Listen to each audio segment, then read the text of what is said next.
Bonjour Corinne Gouget, vous êtes, c'est encore vous, Les Immangeables, la série Les Immangeables, vous êtes la coqueluche du net. Je dois dire qu'on me parle que de vous, les mamans, les parents me parlent que de vous, Corinne Gouget, voilà. Et c'est dans la continuité, la série Les Immangeables. Voilà, donc ça c'est une vidéo à destination des adultes qui donnent encore des bonbons aux enfants. Donc c'est suite à la célèbre vidéo sur les bonbons pour les enfants. Donc j'ai rencontré beaucoup de parents qui m'ont félicité et qui m'ont dit ma fille ou mon fils ne mange plus de bonbons, ça l'a calmé. Donc là cette vidéo est à destination des adultes parce qu'il n'y a pas que les parents qui donnent des bonbons aux enfants. Il y a par exemple des institutrices qui donnent des bonbons aux enfants parce qu'ils ont été très sages pendant la journée. Or, il y a à peu près 35-40 ans, une institutrice dans une école, que ce soit en France, aux États-Unis ou ailleurs, n'aurait même pas eu l'idée de donner un bonbon à un enfant. Donc on donnait à l'époque des images ou des bons points pour les enfants qui avaient été sages. En Angleterre, des fois, c'est des autocollants, mais dans de nombreux pays maintenant, on donne beaucoup de bonbons, sans parler des anniversaires, où les parents apportent des bonbons pour toute la classe, ou éventuellement, pour les enfants sages, on leur donne des petites choses comme ça. Donc ça va être cette célèbre marque de petits bonbons, avec plein de colorants bien sûr. On va leur donner des bonbons comme ça, gélifiés. Il y a toutes les couleurs, des bleus, des jaunes. Souvent c'est une récompense. Souvent c'est une récompense parce que l'enfant est fait sage ou parce qu'il en réclame. Alors pourquoi l'enfant réclame des bonbons? Parce que ça donne une notion de plaisir et c'est aussi peut-être une récompense. Seulement le plaisir, il dure combien de temps? Quelques secondes, le temps de finir le paquet et de vouloir peut-être un deuxième. Aujourd'hui, on se retrouve avec des paquets de, là par exemple, on a une boîte de 800 grammes, des boîtes d'1 kilo, il y a des boîtes rondes, carrées, il y a toutes les formes. Et on se retrouve avec des quantités monstrueuses de bonbons.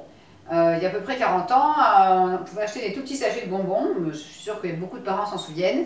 Donc c'était le mercredi, moi-même j'allais à l'épicerie du village acheter un tout petit paquet de fraises, d'une marque connue, de petits carambars, il y avait des malabars, il n'y avait pas encore de chewing-gum sans sucre à l'époque, il y a 40 ans heureusement. Et donc, du coup, après un mercredi sur 3, c'était visite chez le dentiste pour les caries. Aujourd'hui, avec cette multitude de bonbons, on a même regardé ça, des chocolats avec des couleurs, avec des espèces de petites dragées pleines de colorants à l'intérieur. Ça vient de sortir. Et donc, c'est toujours écrit très gros, vous voyez. Et puis derrière, en noir sur violet, on a les... Et derrière, en noir sur violet, on a les ingrédients. Et si on s'amuse à prendre une loupe, parce que là c'est écrit trop petit, on voit qu'il y a plein de produits, du beurre concentré, des cacao fortement dégraissés, de la pâte de noisette, bon voilà, émulsifiant lécithine de soja. J'insiste sur ce soja parce que quand on voit marqué lécithine de soja, ça peut être des OGM, organismes génétiquement modifiés. Et le soja est un des 8 plus grands allergènes au monde, et il y a des gens, dès qu'ils en mangent un petit peu, ils ont des diarrhées par exemple, ou des réactions plus violentes. Donc il faut faire très attention à cette lécithine. Poudre de lait entier, agent d'enrobage, gomme arabique, cire d'abeille, blanche et jaune. Après on a du shellac, c'est le E904.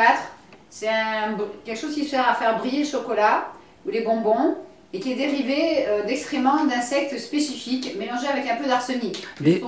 D'excréments d'insectes? Oui. Et de l'arsenic? C'est un poison, oui. L'arsenic? Oui, mais bon, on va dire que c'est à petite dose, donc ça peut faire un shellac blanc ou un shellac jaune, mais on ne dit jamais quel shellac. Donc c'est le E904, mais là on met juste le nom. Bon, ça limite les E dans ce produit. On a de la cire de carnauba, on a des colorants, donc bêta-carotène, rouge de betterave, anthocyanine, dioxyde de titane. Le dioxyde de titane, c'est E171. Il est largement utilisé dans les chewing-gums, sur les bonbons colorés comme ça, pour mettre un autre colorant par-dessus. Et il commence à être connu pour contenir des nanoparticules qui représentent aussi un danger pour la santé. Donc on a pris du dioxyde et hydroxyde de fer et des arômes. Et là, dans le mot arôme, se trouve un produit qui s'appelle glutamate monosodique, qui est un exhausteur de goût pour donner envie de manger. Donc on va s'amuser à ouvrir. Et on en trouve, le glutamate monosodique, on en trouve même dans les confiseries? Oui, même bien sûr, les confiseries sucrées? Oui, tous les arômes en contiennent du glutamate. Alors des fois, on voit des pots de bouillon. Il y a marqué arôme et entre parenthèses, il y a 3 fois du glutamate. Mais les gens ne lisent pas. Donc c'est très important de lire.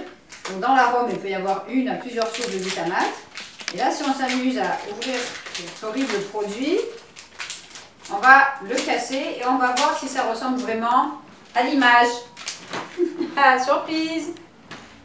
C'est pas vraiment ça, hein? C'est pas vraiment ça. Donc on voit en transparence là les rouges. Voilà. Donc on a un petit morceau de violet qui est là.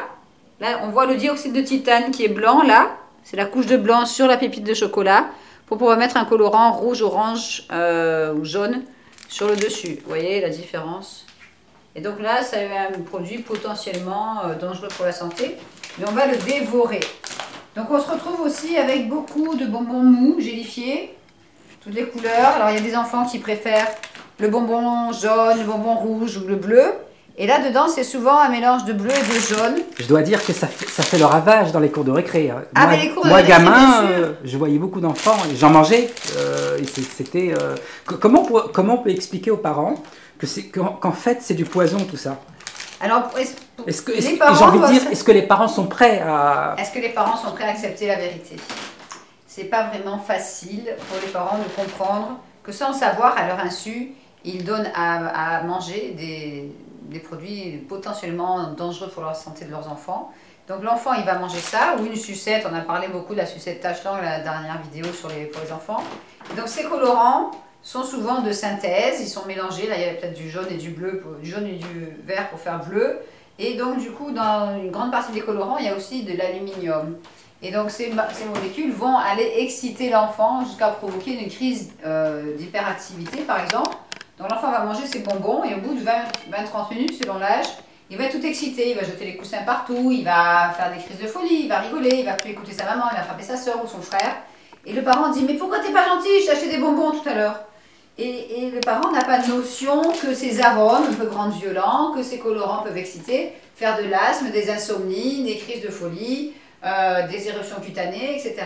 Donc après on va chez le médecin qui va prescrire des calmants pour enfants, largement utilisés malheureusement, et on ne va pas faire le lien avec la nourriture. Le pire, c'est les cancers, les leucémies, les problèmes cardiaques, etc., l'obésité. Il y a aussi beaucoup de sucre là-dedans. Donc, comme exemple, il y a 3 ans, il y a la fille d'un ami qui avait 20 ans et qui s'occupait d'enfants pendant un mariage. Et il y avait un de ses enfants qui avait 8 ans, qui était sous chimiothérapie et qui avait le droit de venir au mariage quand même. Et bien sûr, comme c'était une salle où les enfants pouvaient s'amuser, il y avait des bols entiers de bonbons. Parce que le bonbon, c'est symbole de fête. Par exemple, il y a des mariages, on donne des dragées colorées aux enfants, et les enfants vont tous s'énerver. Donc évidemment, c'est un peu moins rigolo que donner des fruits secs, mais les fruits secs c'est au moins naturel, mais là, quoique il y ait des fruits secs avec des additifs, mais là on donne des bols entiers de bonbons aux enfants pour faire la fête, et après ils sont tous excités, ils se traînent par terre, ils se frappent entre eux, et on ne peut pas faire le lien sur ce genre de produits et les troubles du comportement. Ce petit garçon avait un cancer, cette jeune femme de 20 ans a observé son envie de manger tous ces bonbons, il en mangeait plein. Et quand la maman est venue chercher le petit garçon, la fille de mon amie a dit « Mais madame, vous savez, il mange plein de bonbons, j'ai vu, mais je connais une dame qui a écrit un livre sur les additifs, les colorants peuvent être cancérigènes. » Et la simple réponse de cette maman, avec son enfant cancéreux, elle a dit « Laissez-le tranquille, c'est son seul plaisir maintenant. » Alors on me dit souvent, oui, oh, tu nous casses les pieds, il faut bien se faire plaisir, il faut bien vivre, il faut bien en profiter. J'entends souvent, il faut bien mourir de quelque chose. Il faut bien mourir de quelque chose, bien sûr.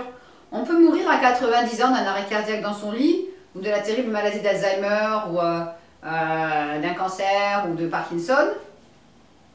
Mais quand on a 8 ans et qu'on a un cancer, on meurt beaucoup plus rapidement. Et là, la notion de plaisir, elle n'existe plus.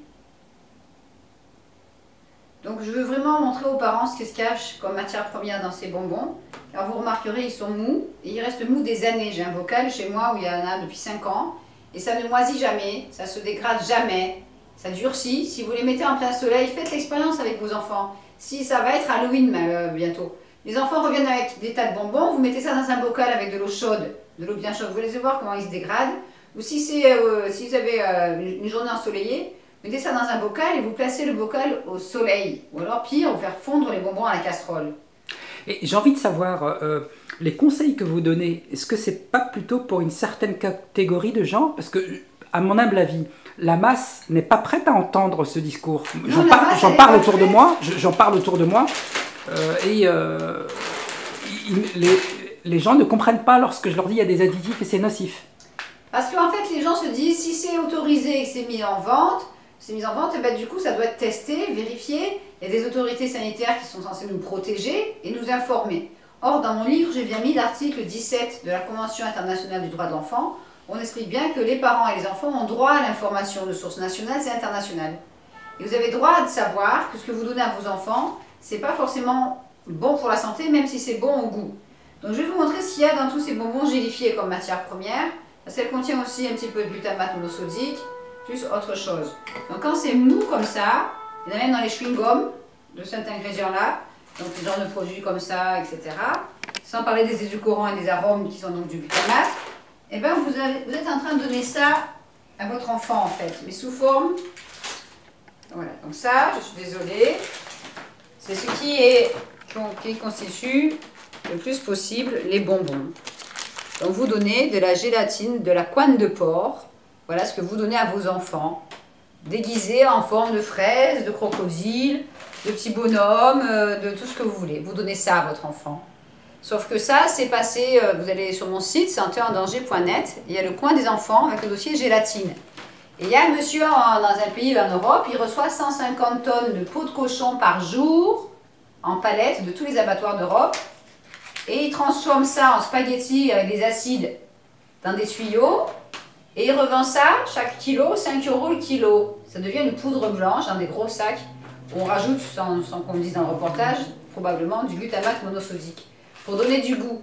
Donc quand on va chez une diététicienne ou une nutritionniste, elle vous dit, quand vous mangez du jambon, ne mangez pas le gras, mais le gras, on vous le met dans les bonbons, dans les shampoings, dans les pellicules photos, dans les capsules de médicaments, etc., etc. Vous verrez dans la vidéo. Et donc du coup, ce gras, il vient d'où? De cochons d'élevage industriel, n'est-ce pas? Oui, oui. Et ces cochons d'élevage industriel, ils n'ont pas vraiment vu de l'herbe ou la lumière du ciel, ils ont mangé quoi? Des pesticides.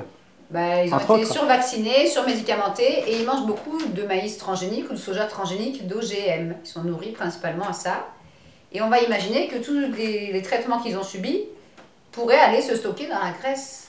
Et selon vous, toutes les confiseries qu'il y a sur la table, sur votre table là, sont faites à base de porc? Toutes celles qui sont molles, principalement, celles qui sont molles, voilà, les choses comme ça, là c'est de la gélatine. Alors on mettra le mot gélatine, mais pas gélatine de porc. Hier j'étais dans une chocolaterie, et il y avait des guimauves vendus très cher pour les enfants.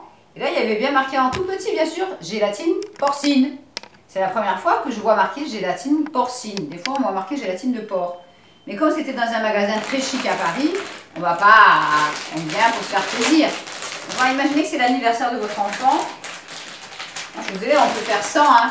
À l'anniversaire, on peut faire des colliers de fruits secs, on peut faire différentes choses. On n'est pas obligé d'acheter des bonbons. Il y a des bonbons bio qui existent, pour faire plaisir de temps en temps. Mais le but, c'est de retourner à une alimentation naturelle. On peut faire un anniversaire sans bonbons cancérigènes. Donc là, ben, ça se fait beaucoup. C'est assortiment de confiserie à partager. Et donc, on va imaginer que c'est un anniversaire. Si vous voulez que votre enfant ressemble à ça, ben ça s'appelle Draca, Dip and Lick. Donc, il faut tremper un truc dedans et puis on lèche des choses qui contiennent du E300, des poudres, des arômes, donc du glutamate, du E330, des colorants, etc. Du E330 encore. Beaucoup d'acides, qui ne sont pas bons du tout. Et donc du coup on va distribuer ça avec un petit morceau de plastique dedans pour tremper dedans. Ça c'est très connu, hein, on en a tous mangé. Et là c'est pareil, on va avoir des colorants. Ce bleu c'est souvent du E133, mais on va l'écrire en tout petit sur le côté avec beaucoup d'acide encore. Et c'est fait en Espagne. Et donc on va se retrouver avec toute une ribambelle de produits, pas cher. Et on va donner ça aux enfants. Évidemment ça ne va pas faire un cancer en 10 minutes. Ça fera un cancer, comme l'expliquait un toxicologue en 1974 en France, au bout de plusieurs mois, plusieurs années de consommation malheureusement régulière. Donc on donne des tas de sucettes comme ça, qui sont bourrées d'arômes, de colorants, de sucre et d'acide. Et on a du plaisir à manger ça. Donc je ne souhaite pas qu'il y ait de plus en plus d'enfants malades, même si c'est le cas. On voyait bien dans le film « Nos enfants nous accuseront ». Qu'on se retrouve aujourd'hui face à une génération d'enfants qui est en moins bonne santé que celle de ses parents. N'attendez pas, je vous en supplie, n'attendez pas que votre enfant ait une maladie grave, voire incurable, pour réagir. Il vaut mieux prévenir que guérir. Est-ce que vous pouvez nous parler de votre livre que je trouve, que je dis souvent, c'est un livre d'utilité publique, on doit l'avoir, moi je l'utilise, on doit constamment l'avoir. Mais en fait, on ne devrait pas devoir lire à chaque fois les étiquettes. Si vous prenez ça, c'est quasiment illisible derrière, vous voyez bien. Là, les petites larmes et tout ça, on voit bien. Les petits parapluies au chocolat au lait. Et les ingrédients, ben là, il faut vraiment la loupe pour les lire. C'est pas vraiment lisible. Donc on ne devrait pas devoir lire tout ça. On devrait pouvoir faire confiance et manger des aliments sains. Mais c'est plus possible aujourd'hui, donc ça devient de plus en plus compliqué pour les parents. Mais moi, j'ai réussi à convaincre des enfants de 5 ans, 7 ans, 6 ans, en expliquant, voilà, on a mangé des bonbons hier, tu étais tout énervé, tu as eu ça, ça. On s'est trompé, on ne savait pas. J'accuse pas les parents, ou les instituteurs, ou les institutrices, ou les grands-parents qui achètent ces choses-là. Parce qu'on n'a pas été informés, c'est tout. Donc l'idée, c'est d'expliquer, voilà, de temps en temps, éventuellement, pour se faire plaisir, mais quand on sait que tout ce genre de produits contiennent des arômes, dont du glutamate monosodique qui, je le répète, est neurotoxique, ça veut dire que ça affecte les neurones du cerveau à chaque dose, et chez un enfant ça va très très vite, parce que le cerveau est en pleine croissance, et il n'est pas du tout protégé par ce qu'on appelle la barrière hémato-encéphalique. On ne va pas attendre que tous les enfants soient à l'hôpital. Tout à fait, tout à fait. Pour ceux qui connaissent pas, pour ceux qui vous connaissent pas, oui. qu'est-ce que vous pouvez leur donner comme conseil? Est-ce que vous pouvez leur parler de votre livre? Ben, l'idée c'est de faire de la prévention. Donc moi j'ai écrit ce petit livre qui est sorti en 2006 qui s'appelle Additifs alimentaires danger. Et donc le but du livre c'est de lire le début. Arrivé au tableau, on saute le tableau. Donc ça c'est mon exemplaire, hein, il est tout plein de notes. Et donc le tableau sert, par exemple, on va prendre un paquet de bonbons qui est là. C'est toujours écrit gros là. La charte des confiseurs prévoit que les ingrédients soient toujours tout soit lisible. Donc là on a de la chance, c'est à peu près lisible, alors que là ça l'est pas. Et que là ben, c'est très difficile à lire aussi. C'est toujours écrit petit. Et donc du coup on va retourner ça et on voit par exemple E131. Donc là on va dans le tableau, on voit E129, E131, on met plutôt, l'industriel va mettre E131 au lieu de mettre bleu patenté V. Et là on voit que c'est un colorant bleu synthétique qui peut provoquer des crises d'hyperactivité, de l'asthme, des réactions cutanées, des nausées, des problèmes de tension artérielle, des tremblements et des insomnies et qui pourrait être cancérigène. Donc il y a toute une ribambelle de colorants comme ça qui pourraient être cancérigènes, mais là vous prenez en même temps d'autres acides. Il y a l'acide citrique qui permet à plus d'aluminium d'arriver dans le cerveau. Je vous rappelle qu'on a des jeunes de plus en plus tôt qui sont malades d'Alzheimer, et donc ça fait des jeunes de 20 ans ou 19 ans, 30 ans. Et il y a des huiles d'origine végétale, et là c'est peut-être de l'huile de palme.